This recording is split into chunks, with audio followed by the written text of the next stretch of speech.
How's it everyone, Grant here, welcome back to the channel, and today we've got the unboxing of the Huawei Mate SE, and as you all know, it's pretty much the Honor 7X with an extra gig of RAM and double the storage at 64 gigs, so we'll just go and tear it into the box here and open it up, and you've got the phone up top, and we'll put it to the side as they say as we look into the rest of the box here.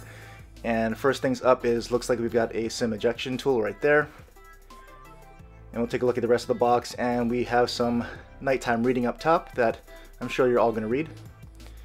And next, looks like we have a case, so that's cool that they provide a case. We'll take a look at that a little bit later. And we've got a wall charger, which I don't think will be Huawei supercharging, but it is at 5 volts 2 amps, so it should be fast enough. And of course we have our charging cable there, and this is going to be micro USB, unfortunately not Type-C like everything should be here in 2018, but that's okay for a device probably at this price point. It's just a shame that we're not seeing Type-C yet. And onto the phone itself here, we'll take it out of the packaging sleeve there. And you can see up front, and there's a nice back. We'll peel off the plastic, and we'll take off the sticker there.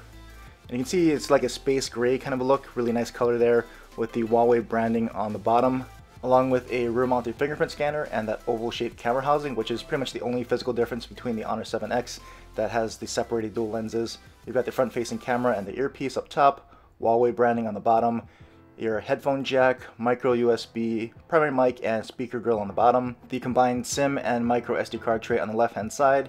You should have a secondary mic up top, as well as your power and volume rockers on the right-hand side.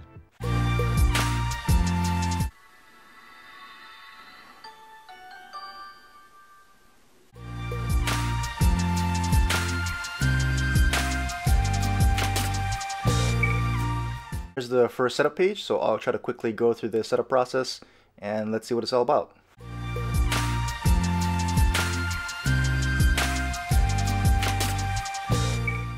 And one thing to note here in the setup process is I'm not seeing the 5 GHz network, so it looks like no dual band Wi-Fi here, unfortunately.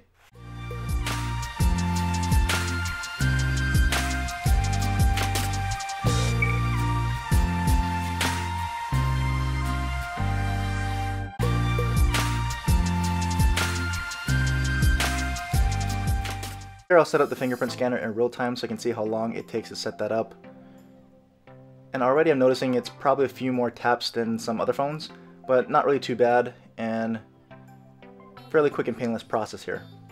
So there you go, fingerprint all set up, and we're right into the UI. So let's see what it looks like here on the first boot up. It's taking a little bit of time to load the initial home screen here, but there it is. And we can go ahead and take a look at what kind of apps and bloatware might be running. We'll open up the launcher.